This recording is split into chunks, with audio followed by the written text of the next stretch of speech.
নির্যাতন, আওয়ামী লীগের নির্যাতন, গুন্ডাদের নির্যাতন, অপরাধকারীদের নির্যাতন, দুর্বৃত্তদের নির্যাতন, আমাদের আজদুরা সহ 13,000 কোন মানুষ গণতান্ত্রিক ভাবে রাস্তায় নেমে মিছিল মিটিং করতে গেলে প্রশাসন তাকে গ্রেফতার করেছে, তা না হলে গুলি করেছে, তা না হলে হামলা করেছে, অথবা বাড়িঘর দখল করেছে।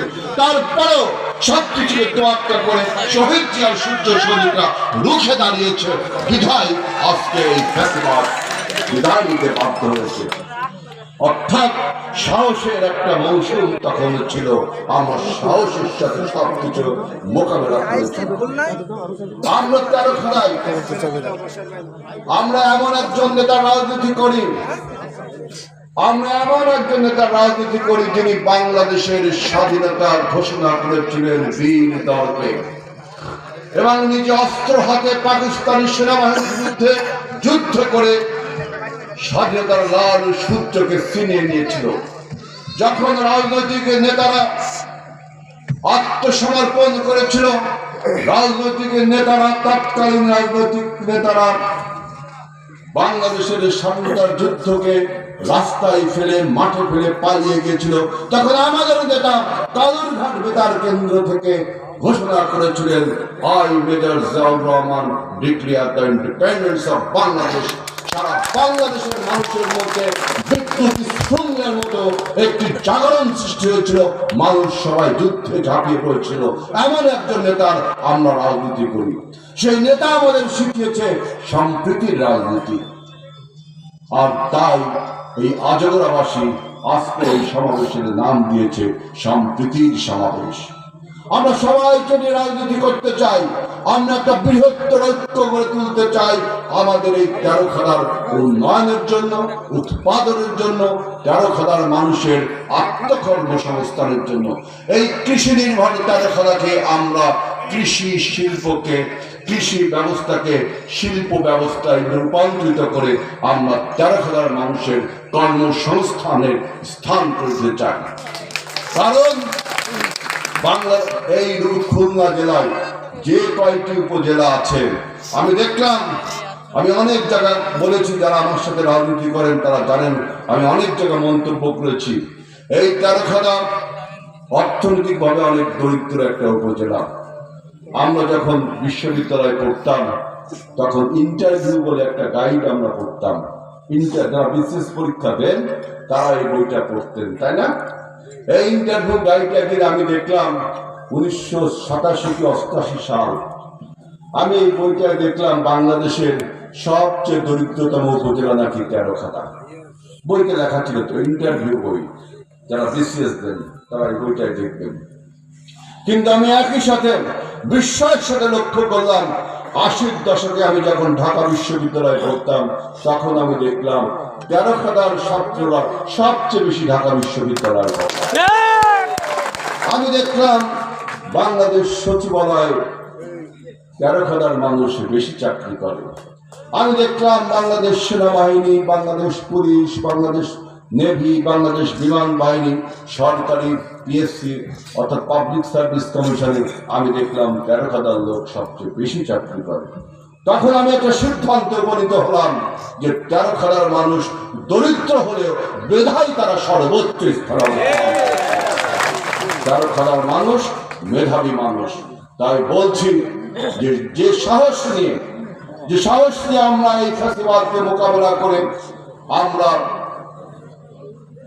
ডক্টর ইউনূস সরকারকে ক্ষমতায় বসিয়েছি, আমাদের সকলের সরকার এই ডক্টর ইউনূস সরকার। আমি এই প্রসঙ্গে বক্তব্য দেওয়ার আগে আরেকটি কথা বলতে চাই, এই 13,000 মানুষ আমরা গত 17 বছর অনেক নির্যাতিত হয়েছি, নিপীড়িত হয়েছি, প্রশাসন কর্তৃক, আওয়ামী লীগ কর্তৃক, স্থানীয় মাস্তান কর্তৃক। আমরা যারা গণতন্ত্র প্রতিষ্ঠার আন্দোলন করতে চেয়েছিলাম আমাদেরকে অনেক নির্যাতন করেছে। এমন কোন বিএনপির নেতা নেই এই স্টেজে যারা বসে আছেন, ইভেন সামনে যারা বসে আছেন, তাদের বিরুদ্ধে মামলা হয়নি, অন্যায় মামলা, অবৈধ মামলা, গায়েবী মামলা।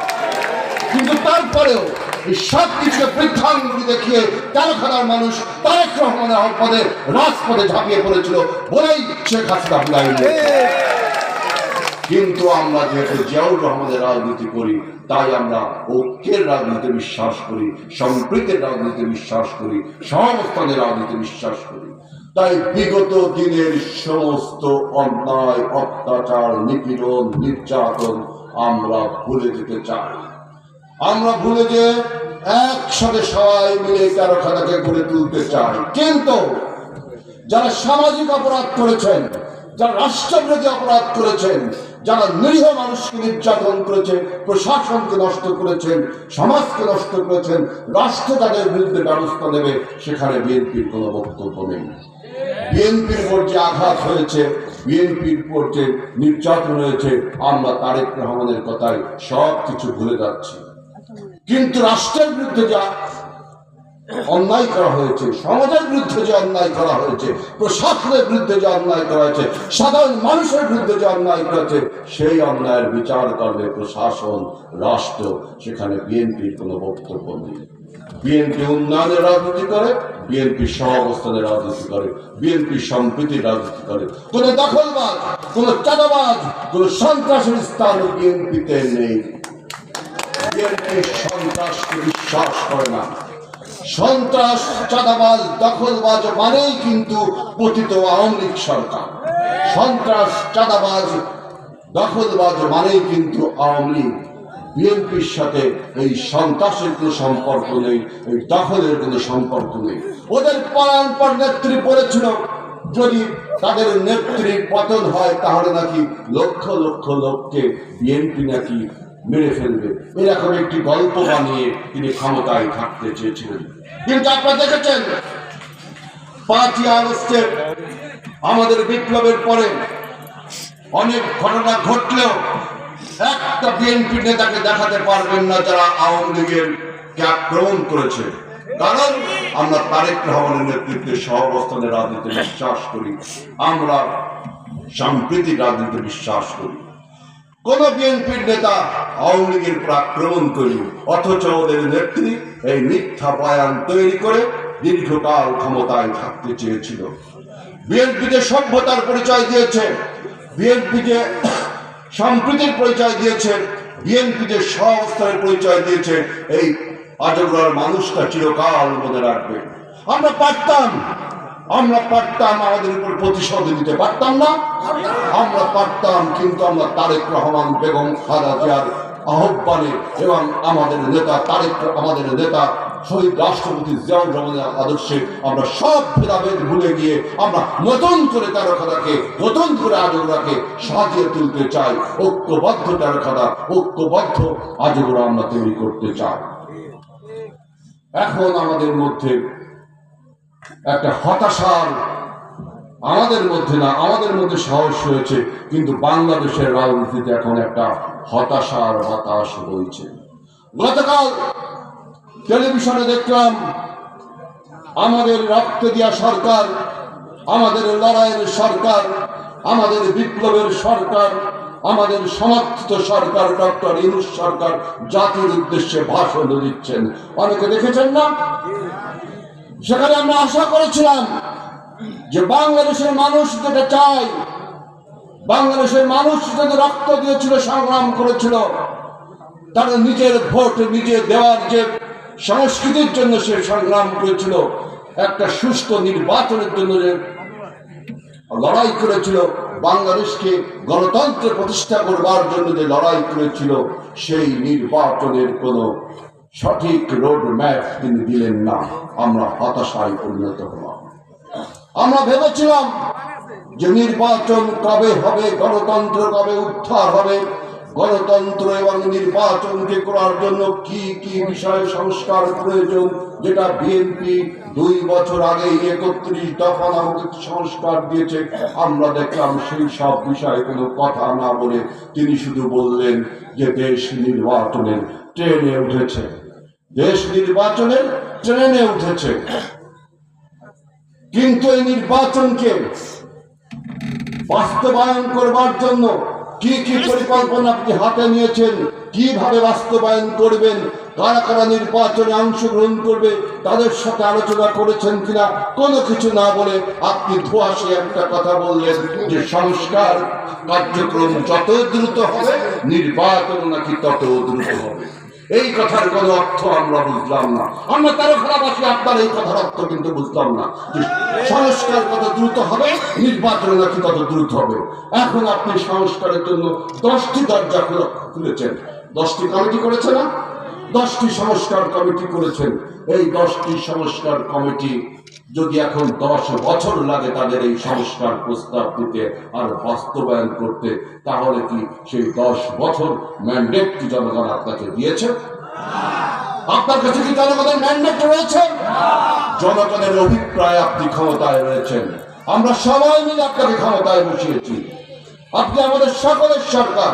আপনার ব্যর্থতা মানে আমাদের ব্যর্থতা, আপনার পরাজয় মানে বাংলাদেশের পরাজয়, আপনার পরাজয় মানে আমাদের বিপ্লবের পরাজয়। তাই আমরা আপনাকে আস্থায় নিয়ে আপনার সরকার যাতে সুন্দরভাবে পরিচালিত হয়ে বাংলাদেশকে একটি গণতন্ত্রের রোড ম্যাপ তৈরি করতে পারে, গণতন্ত্রের দিকে হাঁটতে পারে, সেজন্য আমরা আপনাদেরকে বলি আজকে 100 দিন হয়েছে সরকারের, 100 দিনের বেশি সরকার আজকে অবস্থান করছে। মধুচন্দ্রিমাতে কবেই শেষ হয়ে গেছে আপনাদের। আজকে আপনারা দৃশ্যমান কিছু দেখাতে পারেননি জনগণকে। দ্রব্যমূল্যের দাম হু করে বেড়ে উঠেছে। ওএমএস এর ট্রাকের লাইনে মানুষের লাইন কিন্তু বাড়ছে তো বাড়ছেই, তাই না?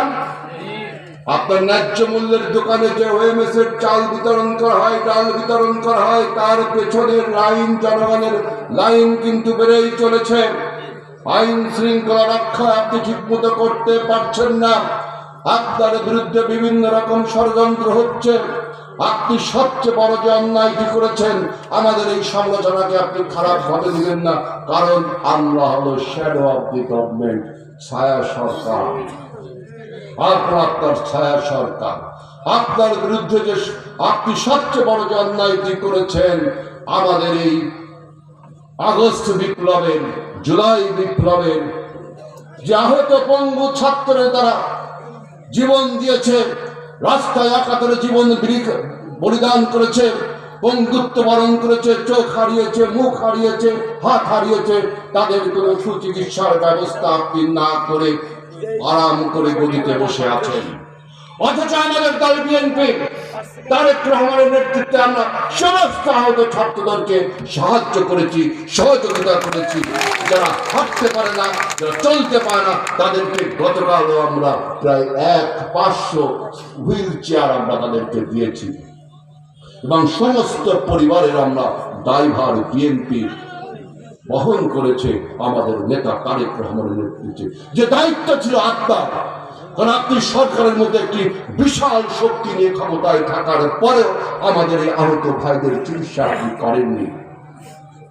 আপনি আপনার উপদেষ্টা পরিষদ